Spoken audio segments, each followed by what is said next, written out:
Guys, welcome to another episode of Power Tools. I'm your host Frankie V, and what we'll be doing on the fly today is give you a better idea of where we're going with the player animations for Urban Terror HD as compared to how things are currently in Urban Terror 4.2.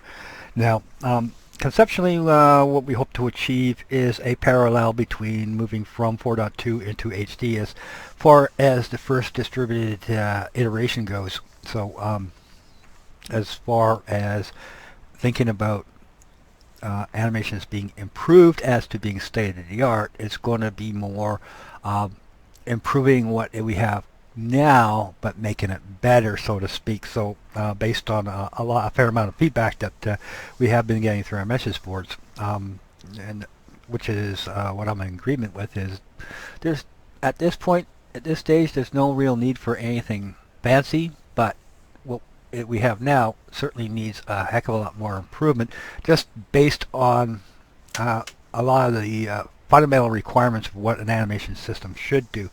Where things have got kind of off into old school tech is MD3 is point cache data animation, and is very limited as to how the player should move as compared and as references to in today's technology, as well as to expectations of player model animations.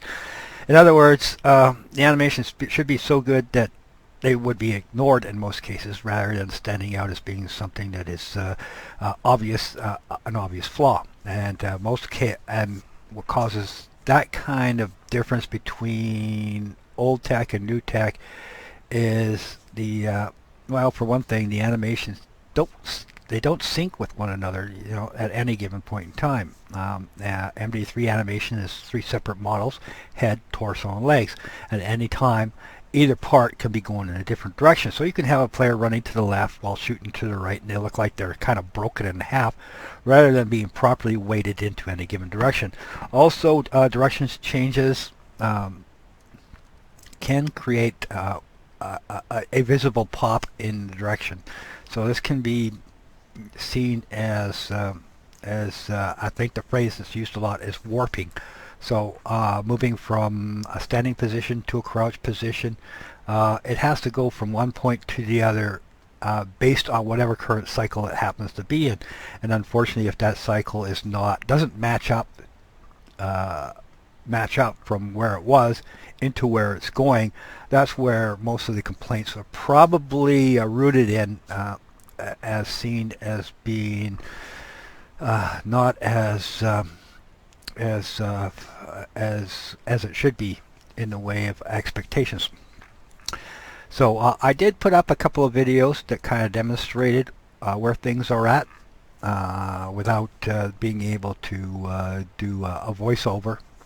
So I'm going to kind of go back a little bit to what we already had, and just now that I could do a voiceover to kind of explain what you're seeing and why it's better than what you've seen before, as well as to point out the new player model design direction that we're heading into. I'm using a map here that some of you might be familiar with.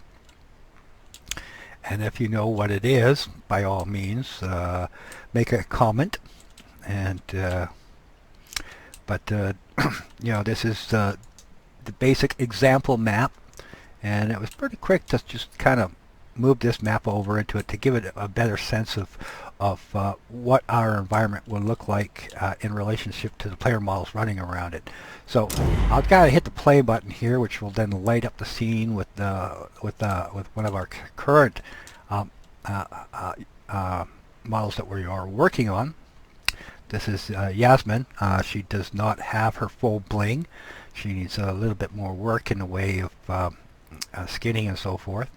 The base idle, that needs work too as well, but it's a starting point. So once again, we're talking about showing you our dirty laundry as part of the development of the game. This is going to need to be changed a bit, so once we get the offset animations in, everything kind of moves in tandem with one another from one sequence into another. So As for popping, at the moment, where we have the only place we have popping at the moment, because the animation knows where it is at any given point, as in torso versus legs versus head. So it's always in sync with one another, no regardless of the direction that the player model is going into. But as you see, as we come to a stop,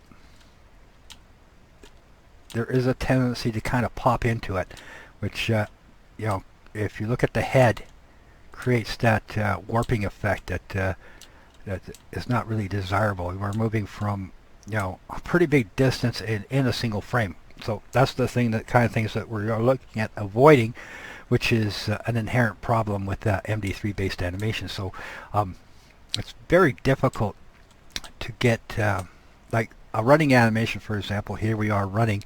It looks pretty normal, but that's only because we are inside that sequence of animations as soon as we stop pop. So it's not so much what we're into, but what we're moving from and into that makes the difference between linear animation. So that's always been difficult to achieve under the current animation system available in 4.2. The test here, though, is how well the player moves is by rapid changing of direction. So, for example, if we're moving rapidly from left to right, you can see that there is a much more smoother motion between those changes in direction. Now, if this was MD3, it would be pop, pop, pop, pop, pop, pop, pop, pop. So you wouldn't see the ease in and ease out as to the direction change from the forward momentum here. Also, if you see how we can change directions, there's more of a weight shifting between the player moving from the forward to the reverse direction. Of course, this is all being done in a sandbox set up to display third-person animations. So ultimately, the camera setup and everything will be totally different than what we have here. Also, you can see that if we move into the shadow areas here, how the player turns from lit to basically black, and that in large part is we're using just the basic diffuse non-physics based material on the player model. So the lighting system does not know how to react to the surface area as to property. Is it cloth? Is it plastic? Is it metal? So it just, all that stuff is more or less turned off. So the only time you see it really is when you move into a lit area like this, and all you are seeing is the diffuse color information. There is absolutely no physics or anything taking place on this. Also, as part of performance, as to relevance to performance, is there's still some feature improvements that are coming, particularly in 4.3 of the Unreal 4 engine, as to things like ambient occlusion, as well as number of bounces using the lighting system, which is not currently activated. So which I found out later, which I assumed was already in it, which was giving me the problems of getting the proper lighting solutions in the maps like Nevada as well as Casa. So trying to force that went for the lighting just got worse and worse, because what I thought should be working wasn't actually working the way it was supposed to be. So if you're following along with the Casa videos, then hopefully by when 4.3 comes out, as soon as I hit the build button, hopefully those type of features will automatically improve the overall rendering of the system. But as far as performance goes, we're going to avoid global illumination and stick with light maps. But as to intent, because Unreal 4, its performance envelope is not really based on the engine itself, as it typically has been in the past, say for an id Tech 3 or any other engine that had a full-time GI system up and running, and it seems to be limited to whatever map that the map maker has activated those particular types of features. So if a map, for example, is strictly all light maps, which is really super old tech, I even believe that that Unreal. I believe that Urban Terror 4.1 to 4.2 uses light mappings as part of their illumination. When you compile the map, it generates a light map for you. So it is super old, but it is also very highly efficient as far as pre-rendering lighting solutions goes. So even the shadow in this case, it's probably not a lighting dynamic as much as it is a faked element as a stencil being projected as a shadow map onto the ground. So questionably how things will interact once global illumination is involved, particularly in lighting solutions, is say, for example, you're moving into an area where you have a lot of different lighting solutions which have to interact with the player or with moving parts. So that is something that could be totally left up to the discretion of a map maker. Particularly if somebody who's going to be adding third-party types of maps and so forth to the mix. That's totally an artistic preference. So as for maintaining maps performance margins based on intent and purpose, say for example you want to do a TS comp map or a capture the flag comp map or a jump map that has all sorts of fancy gizmos and gadgets, that's really more up to the artistic impression than it is being driven a necessity driven by technology. And as well as the framework starts to build up, particularly as to say Unreal Tournament, who may offer solutions, canned solutions on how to decrease the overall to increase performance margins by decreasing the overall quality of the rendering as a solution, as a one-stop solution. As to all platforms, then that's something that we could certainly take advantage of. So be it if you're running a Mac or a Linux or a PC, you can go to hopefully a menu setup that will allow you to configure on the fly kind of idea, the kind of specifications you want as to rendering, and hopefully based on a particular CPU or GPU combination. So there's a lot of flexibility based on different types of platforms that are being made available to the Unreal 4 engine. So as far as performance goes, what I expect to see is not so much of a performance increase as to individuals who already have higher end gear, but on the lower end PC spec side of things, there's in theory at the moment there should be a increase in performance as compared to Urban Terror 4.2 run on using the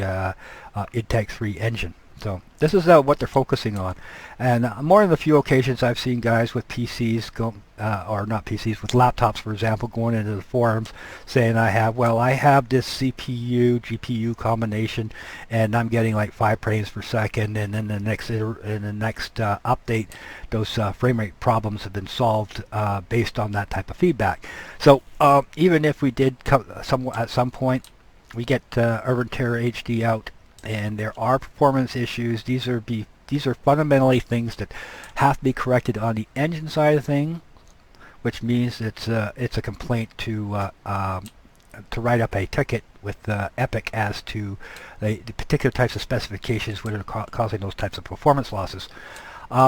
Also, just to give you an idea, we just, as you saw, I was just kind of running around, lackadaisical.